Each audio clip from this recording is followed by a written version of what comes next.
Pittsburgh Steeler fans, I don't know what time it is on your clock, but in my clock, who am I? Brian Anthony Davis from BehindTheSteelCurtain.com. It is always 2 a.m., and it's definitely 2 a.m. somewhere. I am so glad for the first time on Tales from 2 a.m. to have Geoffrey David Benedict with me, and I did not know he was the GDB. What is up, Geoffrey? I threw my middle name up there for you, Brian. I'm doing good. The reason I am a middle name guy, and it wasn't because I just like to call him Michael Petaway Tomlin or Benjamin Todd Roethlisberger or now LaShawn Marquise Pouncey or anything like that, James Earl Connor. I mean, I love doing that. That's one of my favorite things. But I go with Brian Anthony Davis because something happened that our name became John Smith. My dad's name is Bill Davis, and it's funny. There's a Bill Davis in the live chat that's not my dad. Then there's a Bill Davis in the live chat that shows up now that is my dad. So it's funny, there's so much mistaken identity with names. So I decided to go with my real name. And because when I was on the radio, I was actually Brian Fox when I was on the radio all those years. It was such a goofy name. And the poor guy named Brian Fox in Johnstown when I was on the radio got all these phone calls from these teenage girls wanting to talk to the DJ. And I ended up talking to him one time. He's like, "Yeah, I hate you for that." I'm like, "Yeah, sorry. I mean, you have to change your name a lot of times on the radio, but for here, I'm just plain old bad. I'm my born name from 1971, and I got to tell you, I hated being called bad when I was a kid because I thought it was a terrible connotation that made me a bad kid. Now I'm like, that's cool. I mean, I want to be bad, and that's how the name started. So yes, I am Brian Anthony Davis, but the problem with that is every serial killer, every guy that gets arrested for something, you get his middle name in there. So I mean, gosh, Lee Harvey Oswald, James Earl Ray, Brian Anthony Davis. I don't want to be really in that thing with a middle name, but I guess you take the good with the bad. You're not that type of killer. No, yeah. You're killing it at 2 a.m., but that's not that kind. Not that The only thing that I'm killing now is a plate of wings. And, that's really that. Give me some ranch and it's all over, my friends.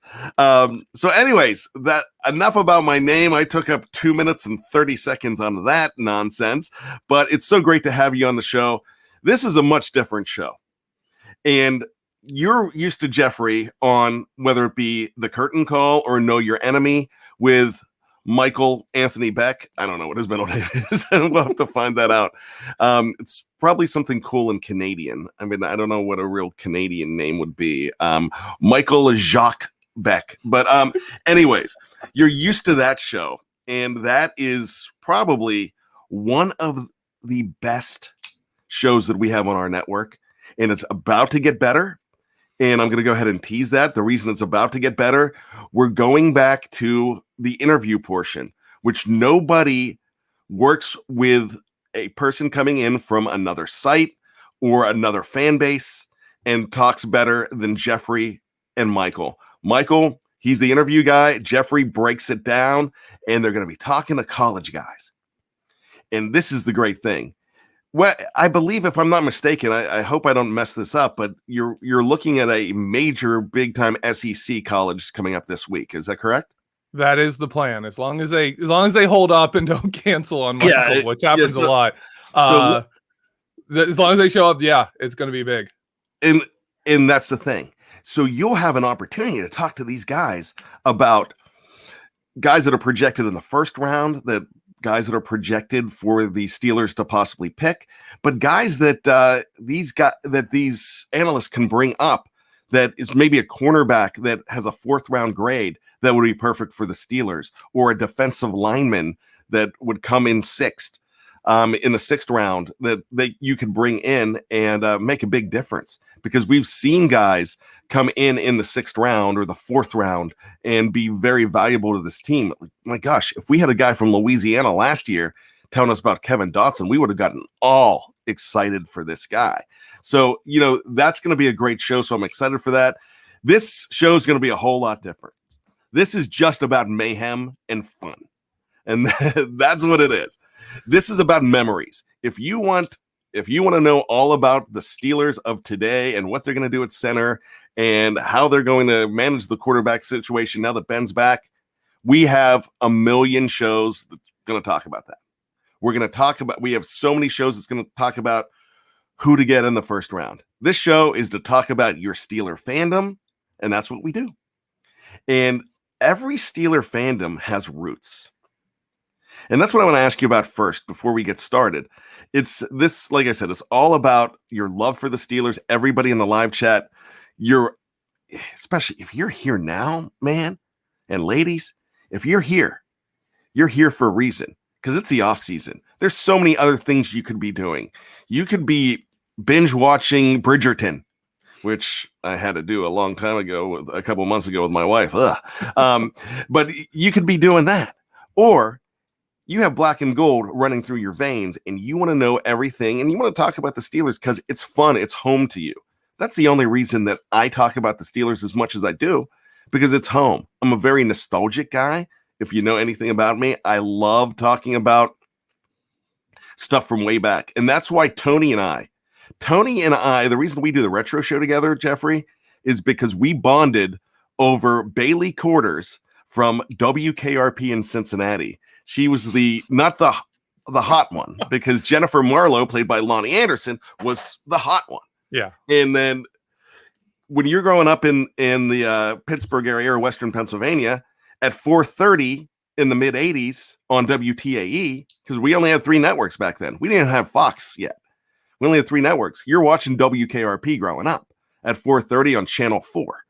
And so I mentioned that casually in one of my introduction articles about me. Jeff used to do profiles right before the start of the season and show who we are. I think we should go back to that because I think it's really great. And that's kind of what we did with Mary Steeler Memories, to a little bit about our Steeler past and combining it with Christmas. That's how we did it. But so I put in something, just a throwaway line that Tony instant messaged me right away. And then we became friends. And then we start talking about these games and we started doing shows together. So it's how you got into it is so much about it. And that's what 2 a.m. is all about. Ryan O'Toole says this: Steelers were huge in the 70s when I grew up, and they were on my TV every Sunday as a kid. Didn't have to worry about games being blacked out then. That's true. Geoffrey, one of the reasons we all become Steeler fans is the fact that back then, you didn't have a choice. If you had a Steeler fan in your house, that's what you were watching. You weren't watching anything on TV. Is that correct? Oh, yeah. Yeah, I actually grew up the opposite. My mother hated football. So we were not allowed. I was not allowed to watch football. She was draconian with the television. If she didn't like Scooby-Doo, I never got to watch Scooby-Doo as a kid because she just didn't like it. So if it was television she didn't like it, she'd be like, turn that junk off, and I'd turn it off. So I did not watch football as a kid. I played soccer. I wasn't allowed to play football, which was good because I was super small. I was like the tiniest kid in my school for a long time. And so I wasn't even exposed to it. And I actually became a football fan through video games. This is how I first started becoming a football game. I had a Nintendo, and I didn't have Tecmo Bowl. I had NES, play action football, and I always played as Washington. So my first team I was a fan of was what's now the Washington football team. They were my first team. So I read about them, and I loved Darryl Green. Hall of Fame cornerback, fantastic player, was the fastest, was small and fast. And I was like, wow, I'm fast and I'm small. I could play football if I was allowed. I could have done it. At least I thought that at the time. It wasn't that fast, just faster than other kids. But then I think it was my Steeler fandom started with the 94 season. I actually got to see some playoff games because my mom started working weekends. And so I would sneak and watch football games on Sunday. And the 94 season, I remember the end of the 94 season. And then Bill Cowher coached the Pro Bowl that year. And I watched that game, and Bill Cowher was the coach, and a lot of Steelers were in that game. And they were showing Rod Woodson highlights. And I was like, oh my goodness, like that guy's amazing.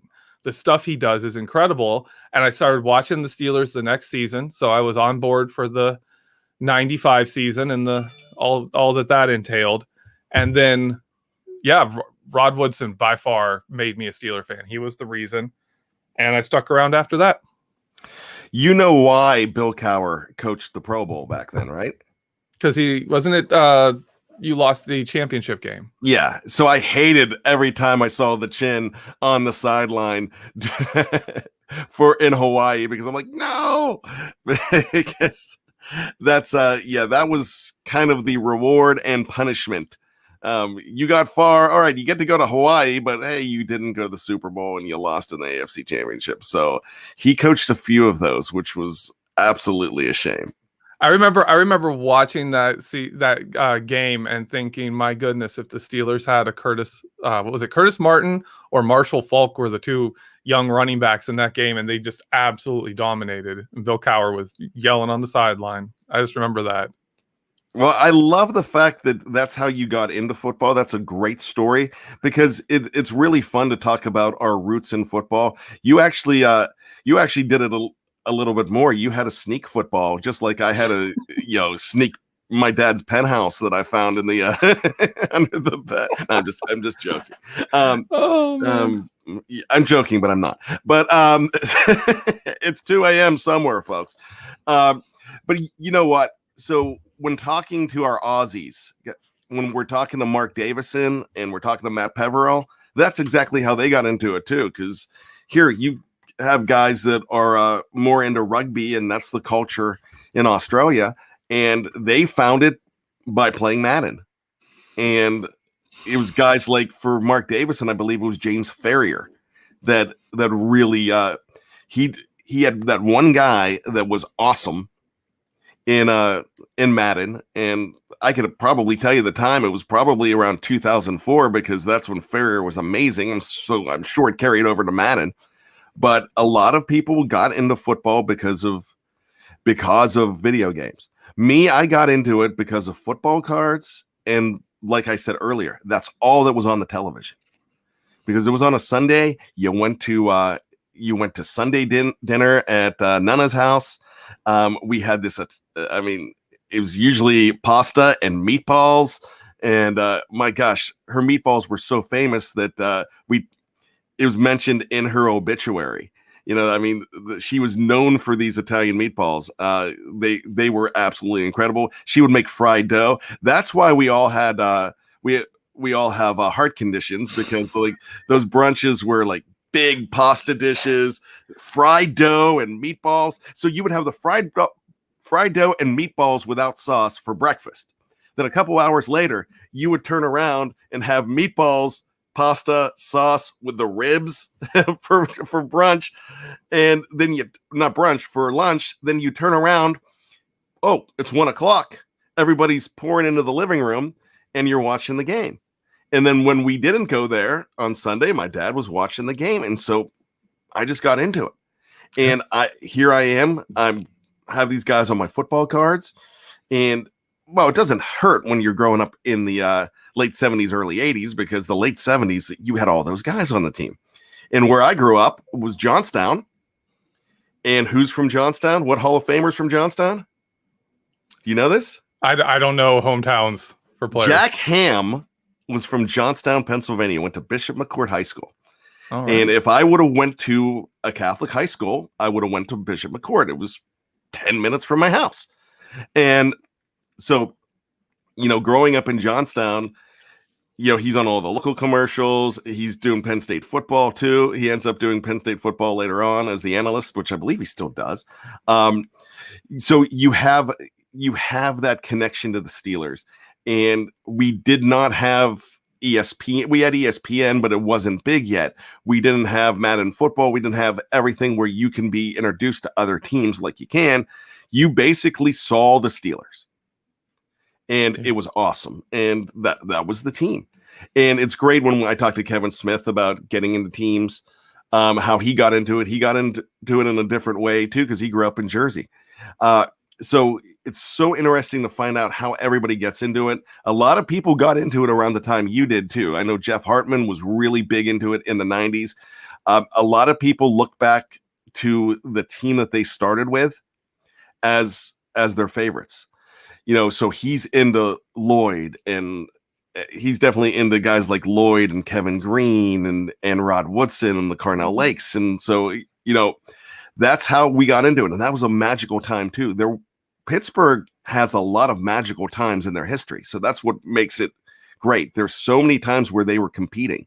Now, this generation will probably talk about getting into it with Willie Parker and, definitely getting into it with Ben and James Harrison. And they're talking about the Palomalus, and that will be the guys that they look back to. I'm looking back to the guys from the late 70s, but some of my favorite games, and Tony's too, we do a lot of shows from 1983, 84. And even though Mark Malone's the quarterback and Cliff Stout, we love to do those games because they're fun. Stephen Carestis, family from Monessen, PA, grew up thinking Pittsburgh Steelers was a religion, and it really was. I have this, I know this girl that on Facebook, she says, I remember she put this on about 10 years ago. She's like, Church of Cower, 1 p.m. every Sunday. It really was a religion. And when you're talking about following a team, what is your main part of fandom? It's how do you show off your fandom? In Pittsburgh, we get to do it with a terrible towel, with this gold towel. It's not yellow, it's gold. I'm just going to say that now. We get an opportunity to do that. I'm old school now. I'm getting to the point where technology is going away from me, and I've got to say, when I hear black and yellow, I'm like, no, it's not black and yellow. That's not what it is. But I digress. But it's wearing a jersey. And I'm the kind of guy that I would love to go back in time to watch baseball games in a suit at the ballpark. Do you remember those old flashbacks when they show fans going to the 1960 World Series and everybody's wearing a suit and tie? Yep. Would you do that? Great. Those are great. I would love that. I would love coaches wearing suits again. I know Jack Del Rio tried to do it about 15 years ago, and Nike actually came out with one, and you had to wear the Nike suit, and it didn't catch on. But I think that would be awesome. But you never saw jerseys in the stands back then. And if you saw a jersey, that was a big deal. Hardly anybody had the jerseys. Now, I know you grew up in, where did you specifically grow up in? East Liverpool, right across the border from Pennsylvania. Like it's where West Virginia, Pennsylvania, and Ohio meet. It's on the Ohio side. Alrighty. So you had all the Pittsburgh channels? All the Pittsburgh channels, yep. All right. We got a couple, like we got Youngstown, and I think we could get one from Cleveland, but it was mostly Pittsburgh. I think a lot of people from Youngstown consider themselves from Pennsylvania. I actually do. Just like Wheeling, it's like Wheeling, Pennsylvania, Youngstown, Pennsylvania. instead of referring to it as Western Pennsylvania, we call it the Ohio River Valley. And it's that, and it's so you're still Ohio, but it's more Pennsylvania than Ohio. It really is that River Valley. So we're talking about jerseys though, and did you have the place that I got my first jersey? And I'm not going to tell you what my first jersey was yet.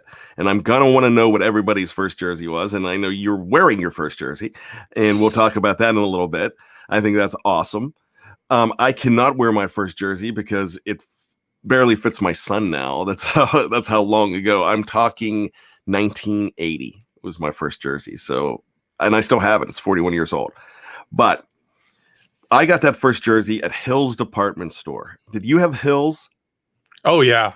Hills was the best. Best snack bar ever. Best, absolutely.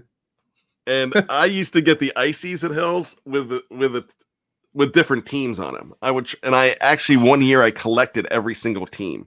I was getting ices forever. And here, this isn't exactly a 2 a.m. story, but it's an embarrassing change of life story from me when I was collecting the baseball teams when I was in high school. No, the football teams. I collected both of them and I got them all. And there was one place in the mall called Caramel Corn, and you can get all the icy cups, and they had every single team. So I would go in there, and I was 14, and I was meeting this girl that I was talking to. She went to a different school, but I met up with her somehow, and I was going to meet her at the mall, and I'm wearing this white polo shirt, and I'm so proud. I'm figuring I'm going to go get an icy because I'm going to go get, and I got a red, and I spilled it all over me, and I go to meet her, and here I am, this dorky little kid with a mullet, going to meet her. Oh, and man. and with red all over me. I did not get a date.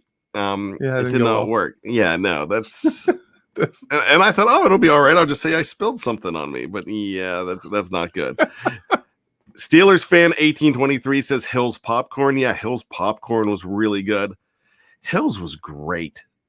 Jorge Gonzalez says my favorite player in 80s was number 83, Louis Lips. Yeah, Tony just wrote an article on Louis Lips.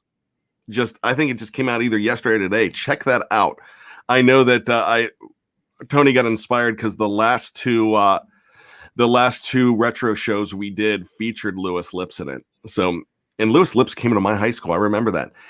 But my question, Jorge, did you have a Louis Lips jersey? And that's what this show is about. And we're going to talk about jerseys. We're going to talk about my first jersey. And we're going to talk about your first jerseys, superstitions, everything about jerseys, who you would buy now, who you would stay away from, because Michael Beck had an article about it. We're going to do that when we come back after this. If you are checking us out on any of our podcast platforms where you download your favorite podcast, just go ahead. It's an easy click. Just click on Tales from 2 a.m. Part 2. If you're here on Facebook or the YouTube, notice I said the YouTube.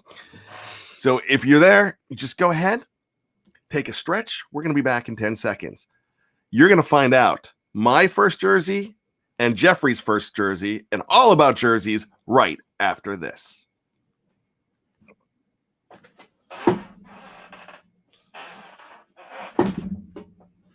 Welcome back to Tales from 2 a.m. My name is Bryan Anthony Davis. Alongside me is Geoffrey David Benedict. He's going along with me with the serial killer names as we do that with our three names here just to be cohesive with us.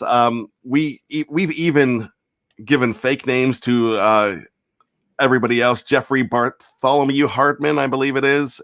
Jefferson Bartholomew Hartman, and I forget what we came up with, Dave. In fact, I don't think it's even nice. So, but I know it's like Warren is his real middle name. So there you go. I digress. So let's go ahead and talk about our first jerseys. Jeffrey, what was your first jersey? My first jersey, 1998. My brother-in-law gave it to me. It's I'll just stand up here for a minute. Oh, that is beautiful. Rod Woodson jersey. It's an authentic one. It's fantastic. It's incredible high quality. Like, it is held up really well. Back then I was this tiny kid into the grunge movement wearing everything way, way too big, which has paid off because I was an adult small at the time, and I bought everything large or extra large, and now they all fit. Anything were that lasted still fit. Were you wearing Doc Martens too? I did not. I didn't have the money for Doc Martens. I got like secondhand Vans. The only reason I had Doc Martens is my best friend, his family's from England, and he went and bought them in England, and he got them very cheap over there. But I still paid. I was in college though at the time, and I paid nothing for them. I had these blue Doc Martens that they were like boots, and I wore them all the way up to. And I would wear shorts and an overcoat and flannel. I thought I was going to be moving to Seattle, and it would be tales from 11 p.m. if I would have moved to Seattle. So there you go. but I digress again. But Rod Woodson, your first jersey. So Jack Bauer's first jersey was Rod Woodson as well. That's really cool. Rod Woodson was the guy, man. And so you saw highlights of him at the Pro Bowl, and you just fell in love, right? Yeah, and that the crazy thing is 95 is the first season I actually really watched. So how much Rod Woodson did I even get to see? Like, I got so little Rod Woodson live, but he's still my favorite player. I mean, I got this jersey in 1998, so he wasn't with the team. This is probably why I got it. It was probably discounted. But yeah, like he's still my favorite player. I loved it during the 2000 season when he carried the Baltimore Ravens to a Super Bowl. Loved it then. I love Rod Woodson. He was one of the top cornerbacks and then one of the top safeties that has ever played the game. Just phenomenal. Wherever he was a true football player. That is very true. I mean, I remember when he was drafted, I had a migraine the day he was drafted, and I was in 10th grade, and I couldn't go to school. And here I woke up, and I'm like, the draft is on. And here the draft started at like 8 a.m. that year. Yeah. So it started early. So I got up, I had this migraine, but I'm watching the draft, and Tony Dungy told Chuck Noll, there's no reason to even scout this guy. He's not going to be there at number 10 when we pick. And then weird things started to happen. And next thing you know, Cleveland did a Cleveland thing and picked a guy that I can't even tell you his name. It was just, it was a linebacker that just didn't make sense. So they didn't go with Rod Woodson. So we get Hall of Fame players when Cleveland makes a mistake. So when they pick in front of it, so it was just one of those situations that this guy keeps dropping, and I didn't know much about him because we didn't have the information back in 1987 that we do now. Yep. But they're saying that this guy is going to be amazing, and then you find out that he's in the U.S. Olympic trials, and then he holds out, and he wasn't even the Rookie of the Year. He did not even win the Joe Green Performance Award in 1987. Do you know who did? I do not. It was the second round pick out of Clemson, another defensive back, another corner named Delton Hall. Yeah.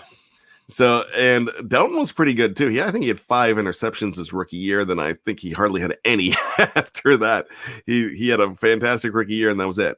But Rod Woodson, when he started playing, he just would shine. We did a retro show the other day where he and Dwight Stone had 92 yard touchdown returns in the same season. But every time he lined up for drop back as far as being a kick returner, he had a potential to be off to the races. He was that good. One of my all-time favorite players. So 26, that is a good choice. And one of the few jerseys that I don't have. I had an opportunity to meet Rod Woodson, and he was probably one of the and an autograph signing, probably one of the nicest guys that I've talked to that ever laced up for the Steelers. And I remember him signing my picture, and he wrote some nice things on there. He was really cool. Now, my first jersey was a guy that I've already talked about today, and they were the screen printed ones. And they actually had Steelers on the front, even though they didn't wear them. You would buy them at Hill's department store. Yeah. That's basically where you would go. And they were screen printed. They would wear really easy. I mean, I know there's been a lot of the screen printed ones, and I know they do make them, but the screen printed ones are expensive now too, but they're different. Yeah. The material was really like an acrylic. It's hard to really explain. Rayon and acrylic. I don't know what it was. Yeah. The mesh but no, these weren't even meshy. They were just really hard. It was like wearing the pants that your mom would make you wear to church back in the mid 80s or whatever. And they were like, you didn't have to iron them because they were just like cardboard. I mean, they were really polyester. It was polyester. Oh. So yeah. So those jerseys. So I have that one, and I have a Franco Harris one too, from way back when. And the thing was, when you were a kid, I don't know if you did this, but when you got the Sears catalog, when that came in, the Sears or the J.C. Penney wish book or Sears wish book or whatever it was called, the first thing you did was go towards the back to look at the jerseys because they had the jerseys from every team, just like that, with their name across it.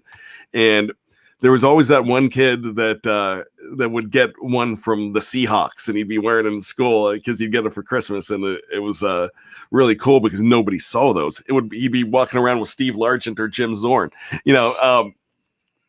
but that was the thing. There were not a lot of jerseys, and now you can get any jersey that you want. Yeah. And it's really cool. And it's one of those things that you've got to be careful, though, because you don't want to be stupid and say, oh, I'm going to go buy the flavor of the month. You're not going to be like idiot Bryan Anthony Davis and buy this jersey. No, I would buy that jersey. I would wear me a Devlin Hodges jersey. I can get you one, I'm sure.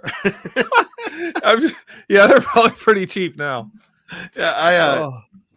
Yeah, I have the Devlin Hodges jersey, and guess when it shows up? Shows up when he gets benched. It's when he got benched for Mason in that Jets game. Then he comes back. I'm like, oh, I could wear it again. So really funny. Now I'm gonna talk about another story with a jersey that I got for Christmas once. That I got actually booed at Three Rivers Stadium for this. I want to find out jerseys that everybody's wearing here too, and first jerseys that they got. Steelers fan 1823. I've got a Bears and Steelers autographed Mike Tomczak jersey. I have one word to say about that. Awesome. That is cool. Wow. I don't know whether Steelers fan, were you an Ohio State fan that you wanted Mike Tomczak? I'd love to know more about that. That would be great. No one this actually makes me sad. No one worked at Hills for a week. Terrible place. Laugh out loud. That hurts. Daredevil just says this. Bad was a player. I'm not as cool as you would think I was, but yeah, let's just say. With Slurpee all the way down, with an icy all the way down my shirt. Shane Furline. Bradshaw was my first jersey. I had this cheap little knockoff. It was black with gold numbers. Didn't have his name on the back. It was like t-shirt material, and kind of like Janet in Three's Company would wear to bed, because she would always wear that football jersey to bed with a number 12.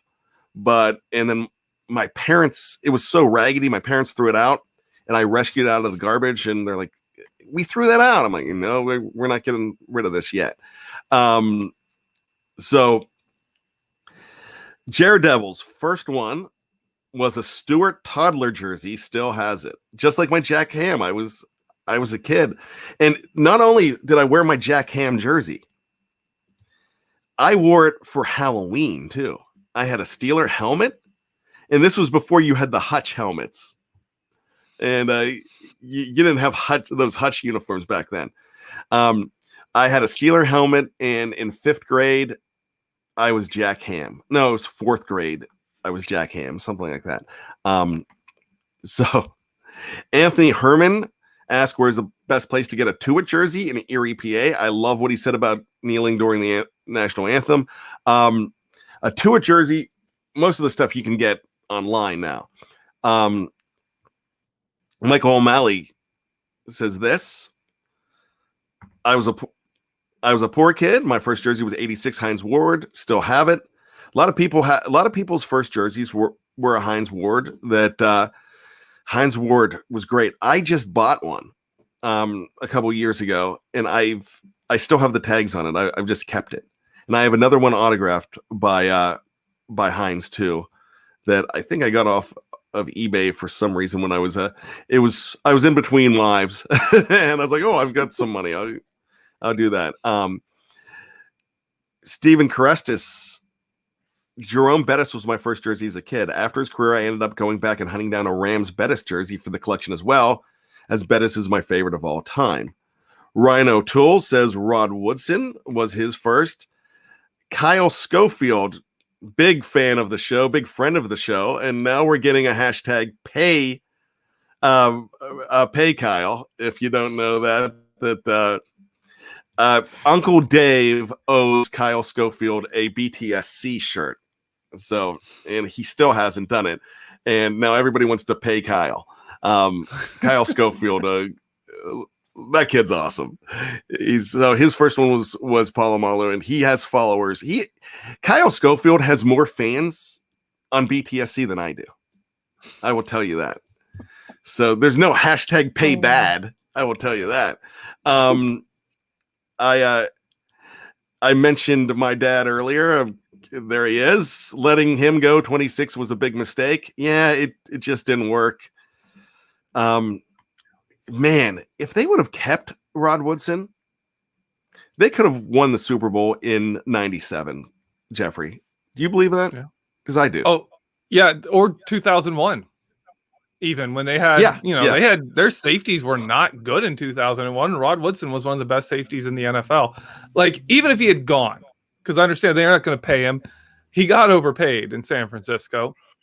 After that, if he had came back and played safety for us when he was ready to play safety, we could have won the Super Bowl. It just didn't work out. I say this: I was in the stadium that day. He would pick off Mr. Elway on that day. And he was playing in another championship game with San Francisco against Green Bay in San Francisco on that same day. But I think they win the Super Bowl, hands down. This is one of my favorites here. Matt Stofko, which, if I'm not mistaken, Matt's from Johnstown too. Another Johnstown kid. I was born in 61, and it never crossed my mind to want a player's jersey. The only way I know you got a jersey was if Joe Green tossed you one in the tunnel. You got all these kids standing out there with Coke bottles being like, come on, Joe. Yeah, you have to go through central casting, though, to get that job. Yeah. Kathy Forrest said she'd love a Duck jersey. Mine might be a little too big, Kathy, but I would give it to you. Might be worth something someday. Who knows? Zach Banner. Jared Devil mentioned Zach Banner is near me in Redondo Beach, California. We got to get Zach Banner back on the show. Zach Banner and Duck Hodges, they would have a lot of fun together. And if you want a Duck t-shirt, it's not hard to find because Zach Banner did all these tweets with all these duck shirts on clearance. But hey, if you make it into, I'm joking about Duck, but what Duck did was absolutely remarkable. So, I mean, for playing and for still being in the league, and now he is with the Los Angeles Rams. Maybe he's hanging out with Zach Banner again now that they're on the West Coast. Brittany Shaw, I'm 24, so my first jersey was a pink Roethlisberger jersey when I was 9. Still have that jersey. That's really cool. So one thing that I like to do, and the reason I'm going to bring this up again, there's a really nice picture of Brittany with her family, and I have a picture behind me. I don't know if you can see it. How many kids do you have, Geoffrey? I've got 2. Okay. Have you do they have jerseys? They don't. My daughter is a Le'Veon Bell fan, and when he left the team, she was like, I don't care about football anymore. But she absolutely loved Le'Veon Bell. So I'm gonna go grab this. So I got this for Christmas one year, and we do a family shot. And we did one when the kids were little too. And we've done a few over the years, all an entire Steeler family shot. And so there's actually my daughter-in-law is wearing a Le'Veon Bell jersey there, but you can't tell from the front that it's Le'Veon Bell. You can just say, hey, because it was last year. I'm like, she's wearing a Mark Barron jersey, it's it's safe. So, or she's wearing a throwback Woodson. There you go. Yeah, my son wants a Juju Smith-Schuster jersey because Juju Smith-Schuster plays Fortnite, and my son is 8, so Yeah. he's like, Well, he's on TikTok, so my 11-year-old daughter thinks he's awesome. When he's gone, my son's gonna probably be like done with the Steelers too. They just are. They're just like they can't watch a game. They sit there, they start watching a game, and they're like, we're gonna go outside again. Well, you know what's great? My kids aren't into it yet. My son is getting better now. My nephew Noah, who is he just turned 14. I took him to his first game 2 years ago. And I took him to the Mahomes game, so that was a disaster. We're walking, and I'm like, well, this kid, he's a good quarterback, but Steelers do well against new quarterbacks. They're going to knock this guy around today. Yeah, he throws 6 on him. But so he is really into the Steelers, and he's my Steeler buddy. He's my godson as well, and so we talk Steelers all the time. And he's actually lobbying to get on a show with me and Jeff Hartman. That's his dream, to do a show with me and Jeff. But he's got a while to go. I said, you've got to be 18 before we even talk about that. But my kids are different. They are huge Steeler fans, but they just like to talk smack. So if they see a Ravens fan, they're going after a Ravens fan. So they're going to talk as much crap as they possibly can. And Jeff Hartman tells me that his kids do the same thing. If they're at the supermarket and someone's wearing Ravens, they'll be like, boo. But his kids are watch the games with them and are getting into it. My son's starting to watch the games with us. Jorge Gonzalez, first one was Franco Harris. Awesome. Can't go wrong with that. Brittany says, awesome family picture. My husband is a Texans fan. We live in Texas, so I won't ever get that type of picture.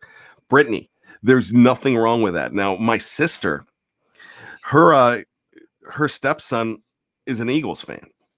So what they did the same type of family picture, but they let him wear the Eagles jersey. So that's a fun football picture. You just make sure the kids are dressed right in black and gold, and you dress in black and gold, and let him wear his JJ Watt jersey. That's now or DeAndre Hopkins or anybody that's not on the team anymore. It could be a number 4 Deshaun, but he's not going to be on the team. So there's no one to really buy jerseys for on that team now. Yeah. I mean, you could risk it with a Deshaun, but that's tough. Jake Goodman says this: the bus was my first jersey. I begged my parents to wear it for my kindergarten pictures, and they let me. Herb Davies, Franco was his first jersey. I mentioned Janet from Three's Company. Steelers fan 1823. Janet from Three's Company, so hot. Were you a Janet, a Chrissy, a Cindy, or a Terry fan of Three's Company, or did you not even watch it? I totally missed Three's Company. That's the show. Never saw it. Okay, you got to go back. You're probably too young. Yeah, I was born in '79, so I missed all the Steelers Super Bowls and everything. Yeah, I was born in '71, and I missed a lot of the early ones, but now I go back and look. So that's and Brittany says that she has turned her daughter into a Steeler fan, though. That's awesome. Yeah, that'd be a fun picture. We do the regular family pictures. We have our clothes, and then I have the bag with jerseys. I'm like, okay, jersey time. Because you got to understand, you probably heard me say this, Jeff. When my kids were 10 minutes old, they were wearing terrible towels. They were draped in terrible towels. And I made the hospital photographer come in and take 2 pictures because my wife had these cute little outfits. I still remember my son's. It was this blue outfit with a little ducky, my first son. I'm like, terrible towel, boom.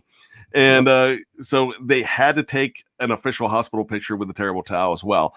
Now, the day after he was born was Mike Tomlin's first football game ever, because it was the Hall of Fame game in Canton, Ohio against the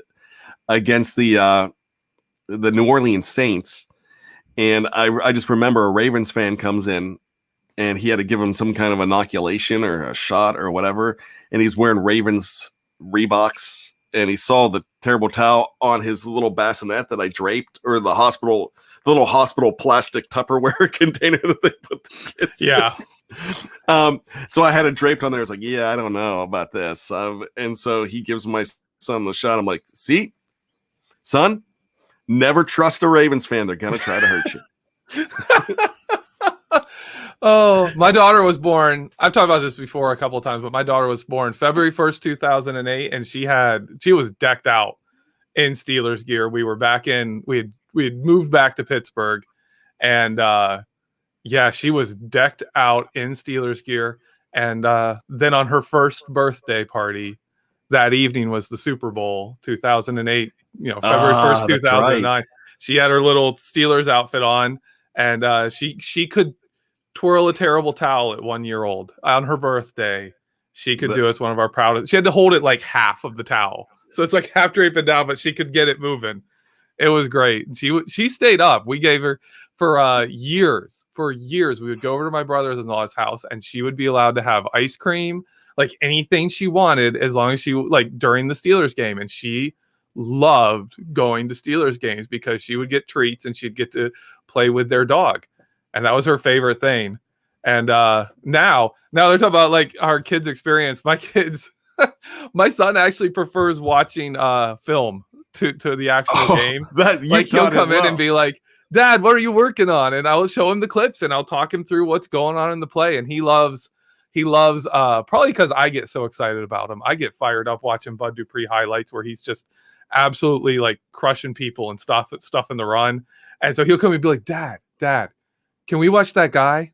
Can we watch that guy again? And I'm like, okay, yeah, we'll watch it. He doesn't even know his name, but he knows. He knows he's crushing people though. That's awesome. Yeah, he loves it. It's great. So yeah, I got a little film room guy. I got my son into film room. That's great. Whatever it is that gets him into it is awesome. I always said this. I had a Tales from 2 a.m. Back in the offseason last year when I said, hey, family first, but always make room at the table for the Steelers. Yeah. And my love for the Steelers was because it was family. I told you about those family dinners and watching it with my dad. I could tell you when my dad took me to my first game in 1982, December 5th of 1982, Kansas City Chiefs. I'll never forget that stuff. I do remember one jersey, though, that I got for Christmas one year. And it was a Neil O'Donnell jersey. And I told you the story. I told it a little bit wrong. It was 1993. They didn't go into the championship game until 94. So I go to Three River Stadium, and I got this for Christmas from my cousin's husband, who they were visiting from Los Angeles, and they brought me the Steeler jersey. It didn't have his name on the back, but it had the number 14, and I'm wearing it in the stadium. They're playing Cleveland on, I think it's like the day after New Year's, and I'm walking in the stadium, and people are booing me because I'm wearing an O'Donnell jersey. The jerseys weren't as prevalent as they were starting to come out, but they weren't as prevalent as they are now. So what jerseys don't you get? Michael Beck wrote an article this week, which I thought was really clever, that just came out 2 days ago. It's, if you're looking for a new Steelers jersey, here's a guide of who to buy and who's safe. And he listed guys like Ben Roethlisberger and Cam Hayward. Hall of Fame guys are safe too. And there's one that he did not put on the list that I think is pretty safe. What do you think about? I'll let you mention that one, Geoffrey. Wait, I'm sorry. Which one are we talking about? I'm totally off track with you. I probably said it earlier. So there was one jersey, number 50. I think that's a safe one to buy right now. Yes. Yeah, number 50 is a safe one. That's a good one. Because that's kind of it's kind of become a classic jersey. I don't expect them to retire it, but there's numbers that have never been retired. Do you realize that there's only 2 retired Steeler numbers? I know. I know it's the guy from the 60s, Ernie Stautner, number 70. Yeah. Great player. And the other one, I believe, is Mean Joe, right? Yeah, Mean Joe, and that was just about 7 years ago, or 2015, maybe years 15 or 16. It wasn't that long ago. Now you have never seen you haven't seen a 58, you haven't seen a 52, you haven't seen a 12, a 32. You haven't even seen an 86 or 43, and I know that's been recent history. They're not retired, but the equipment managers, they kind of keep those aside. There's one player on that list that's a Hall of Famer that you did see once. And this is a great trivia question, and nobody's going to get this. In fact, if anybody got this without looking it up, you would be forever. I would revere you forever, because this is probably one of the toughest trivia questions of all time when you're talking about jerseys. Jack Ham, only one player has worn Jack Ham's jersey, and it was 1984. And then it's never been given out again. Would you be able to tell me his name? No chance at that one. Okay, let's try this again. Have you ever heard of Todd Seabaugh? No. Todd Seabaugh, no. If anybody has heard of Todd Seabaugh, I just remember him vaguely because I was 12 that year, and I remember watching him, and I'm like, why is he wearing Ham's jersey? But there you go. Todd Seabaugh is the answer. And I don't have to look that up. It's just etched in my brain for some reason. Michael O'Malley says this, and I kind of like this. I only buy O'Malley jerseys now. Players don't play in one place anymore. So what I do, Michael, I'm glad you said that, because I brought this out. I'm probably one of the few people that own a Sean Davis jersey when he wore number 28. My dad has one because I bought everybody Davis jerseys. My wife has one because you could finally, I was looking for a Kerry Davis back in the day, and I couldn't find one. I buy mine online, and I know they're knockoffs, but that's why I have some of the rare ones that I do, because they're pretty cheap for me. But getting your own name. So if they ever get a Benedict, you got to go get that jersey. Absolutely. So I look for more Davises, and now that you have Carlos Davis, and we joke about him being my son, but if he sticks on, I'm going to get a Carlos Davis jersey. They're talking about the free agent Gerard Davis that Michael Davis wants. No, not Michael Benedict, not Michael Davis. Michael Davis is my cousin. Michael Beck thinks that the Steelers should get, which I think is actually a pretty good idea, at inside linebacker, but I would love to have his jersey too. So anybody named Davis, we could have 45 out of 53 Davises on the team, and I'd be happy, just so I can get the jerseys. Different jersey every week. Yeah, there you go. Mac O'Dew, son has a Deuce Staley jersey, number 22. That's really cool. You can get any name and number. Mine are O'Malley number 1. I think that's really cool. Yeah, you could have them made, and that's a pretty cool thing to do too. What's your thought on somebody putting their own name on the back of a jersey? I have no problem with it. I mean, as a fan, like, fans are a part of the team. You hear the players talk about what it was like last season with no fans in the stands. Like, if you're a fan, if you're out there, you're part of the team. Put your name on it. Absolutely. EJ Lewis just says, "Bad, what's up?" Hey EJ, how are you?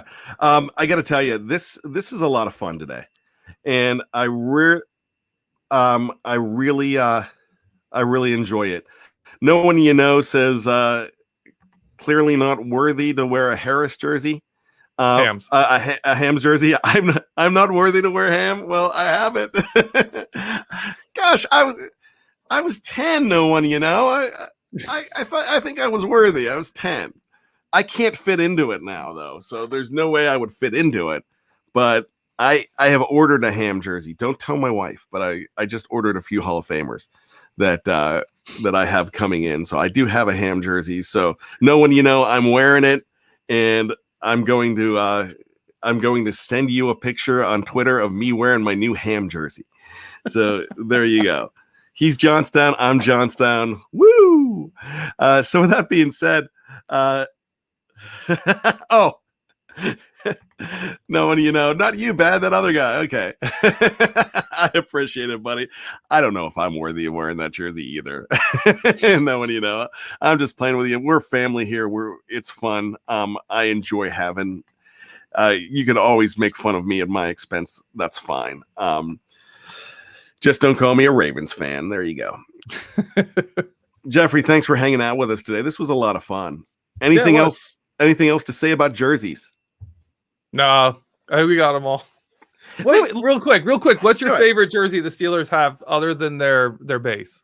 Other than the main ones, the block letters or whatever numbers. What's your favorite different looking jersey? Batman. The Batman jerseys? Yep, I have one. I like them too. I really like them. I really want the Steelers to bring back the really old green. The green jerseys from like 41 before the Steagles came about. They had all yellow jerseys and then they had green shirts with yellow pants. I wanted to bring that back one time. Just bring that back once. I did not know that. Yeah, 1941 they wore green shirts. I think 42 as well. The 42 they brought back the black, but they also had the green. And then the year after that they mixed with the Steagles, and you've never seen green on the Steelers again. That is absolutely cool. Now that's the first thing I'm Googling when I get off of here. Let me ask you this. What did you think of the Bumblebees?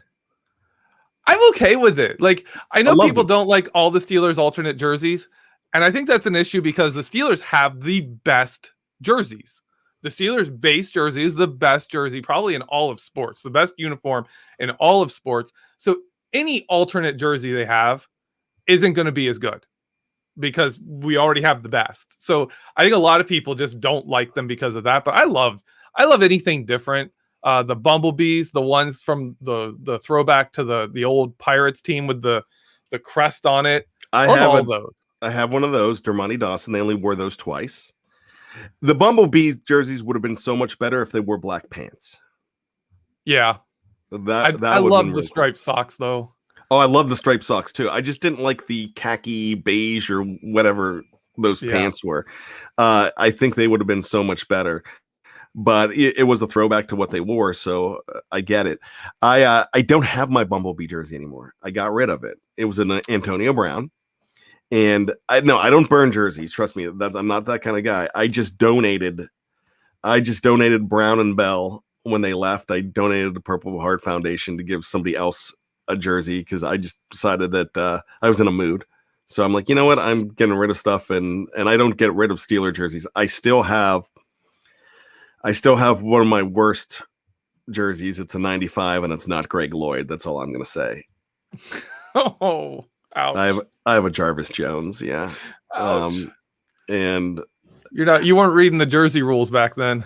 No, I mean, yeah, because Michael Beck in the article says, be careful getting a newly drafted player, and that's I wish he would have talked to me before the interview. I could have given him a lot of mistakes that I've made because I made a huge mistake that actually turned well. Right during his rookie year, I bought a Bud Dupree. Because nice. I thought it was cool that it was 48. I mean, no one wears 48.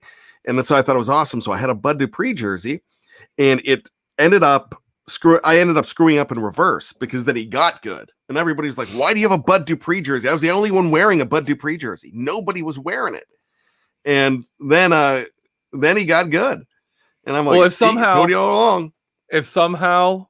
the Steelers end up re-signing Bud Dupree, I've made a promise. I'm getting a really expensive Bud Dupree jersey if he re-signs. It's happening. I love Bud Dupree. Kathy Ford says Bad has PhD in jersey buying. I was selling jerseys, and so to my friends, and I would sell them for cheap, but every time I sold a jersey, I'd take what little I made and I would buy a jersey. So I ended up getting a lot of jerseys based on that. Believe it or not, I do not spend a lot of money on jerseys. You would think that I do. I probably paid less than $20 for my Duck Hodges jersey. So it's not that bad. But how many jerseys do you own? Do you know? I'm looking at the closet right now because I have the closet in my office. I have some of them here. I would say this is my entire lifetime. I would say a little more than 60. Okay. But I but that's over 40 years of fandom, and that includes my first ever jerseys, and I've kept them all except for I don't know where that Neil O'Donnell jersey is. I'm not sure. Would you ever wear a player from another team? Ooh. That would be. There are a few. There are a few I would consider wearing. Yeah, I'd wear a Darryl Green. I'd wear like that. There's a couple players I would. If they played for the Steelers and then left the Steelers, I'd get their Steelers jersey. Like I'll keep wearing a Rod Woodson jersey. I would never wear a Woodson jersey of any of the other teams he played for. But yeah, there's a few. There's a few I would get. Charles Woodson, because I'm a University of Michigan kid and he's also one of my favorite players. But I can't get a Raiders jersey. I have to get Green Bay. I don't like their jerseys anyways. So probably not. Oh, someone made a good point. Larry Fitzgerald. I could wear a Larry Fitzgerald jersey. Now, let me ask you this. Now, you've basically only known the rounded numbers, like on my sleeve. Now, you have the block numbers for Woodson. Are you a block? Are you a blockhead, or do you like it round? I like the block numbers. That's what I do too. So I just bought the best look in uniform history is Levon Kirkland. That's it. The Levon Kirkland 99, those big block letters. That's just the look. Those are cool. I'd like to get a Kevin Green on those block numbers too. That's my hope. When you ask me last week's show, if you ran the Steelers, what would you do? First thing I'm doing, I'm bringing back the block numbers. And I feel bad because that was Dan Rooney's move. But that's kind of what I just love the block. That's the way it should be. That's why I like Green Bay's jerseys. Now I'm starting to, I have a Juju jersey from USC. I got one of those and I got it for somebody and then they ended up not taking it. So I kept it. So I kind of thought that was cool. I've got a USC number 9 and it doesn't have his name on the back. I kind of like the idea of some college jerseys. I would wear a Ben Roethlisberger jersey if he went to another team that I found acceptable. Yeah, you know, there's a few guys I probably would. I would wear a Rams Bettis jersey. I would definitely wear a Dan Marino jersey. I would wear a Dolphins Dan Marino jersey, and I almost pulled the trigger on that, but I ended up selling it. I had it and I ended up selling it. Yeah, I think anyone with enough tie to the city. Like you can wear like an Aaron Donald jersey. That'd be a fantastic jersey to wear. He's Pittsburgh. That'd be a great jersey. And I'm not one of those and nobody said in the live chat, but there's always going to be somebody that says, "Oh, it's dorky for a grown man to wear a jersey." No, it's not. A grown man, grown woman that wants to wear a jersey, that's your fandom. You're celebrating your fandom. So there you go. It's not like I'm wearing their jockstrap. I think a lot of that sentiment of, you shouldn't wear someone else. Well, okay, then let's go back to wearing suits in the stands. Like if we're not going to wear jerseys, let's go back to wearing the suits. Which I would. Yeah, I'm down for either, but let's pick one. I came out when I got married. I had the Steeler emblem inside my tux, so I just came out and I just went like this, real quick, and I walked. I had to do it, and it's funny. One of my best friends, Mike, who his wife said to him, his wife didn't know me and said, you can't take that terrible towel to the church. What are you doing? She goes like, you don't know whose wedding we're going to. So I have this great picture of him holding up the terrible towel while my wife and I are walking past, and he's holding up a towel. He's not swinging it because he would have, but he wasn't allowed to, I guess, swing it. So he tried to do it a little discreet and held it up, and he has this grin on his face, and I'm like, yes. Yes, I will wear a player's pants. Because Ryan O'Toole just called me out, and Zach Banner told me this when we interviewed Zach Banner. He's like, man, Finney had if you don't know, I have a pair of BJ Finney pants, and they don't fit. And I'm thinking a lineman is safe. He said Finney was huge up top and has these spindly legs. They're like a size 36 or barely a 38. They're so tiny, and and they look just terrible on me because they're so tight, almost vulgar. My wife's like, "You can't wear those pants." I'm like, "Well, I could wear them at home," but no, I have no problem. They're clean. I mean, everybody's worn hand-me-downs from time to time, right? I can't imagine that's my size. Like that's my size, and there's no way someone my size should be playing football. Like that's just like no, like it's just not. That's not it. No.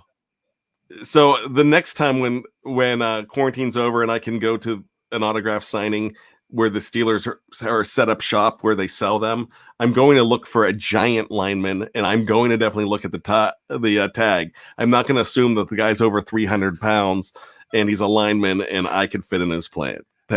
Just get Zach Banner pants. Those those aren't going to be too small. Yeah. So I bought them from the Steelers organization. Steelers fan 1823 is asking, but yeah, I got to get set. Maybe Zach Banner will the only problem is Zach Banner 6'8". Yeah. So, so but they wear those pants high. Yeah. Like they almost look like what do you call, are they called culottes, or what are the pants that women wear that are pretty high and they show off a lot of leg? Yeah. Oh. I'm not sure. Well, we're way over time, so we could talk about haberdashery. Well, that's hats. I'm sorry. We could talk about fashion all we want. This has been a lot of fun. I hope you enjoyed this little diversion to your Sunday and hanging out with us. So, Geoffrey, Benedict, once again, thank you. Good to be here, man. All right, for Bryan Anthony Davis. Oh no, wait, that's me. For Geoffrey David Benedict. I'm Bryan Anthony Davis. You have joined us on BehindTheSteelCurtain.com. Remember, be safe, be true to yourself, and always be behind the steel curtain. We'll see you.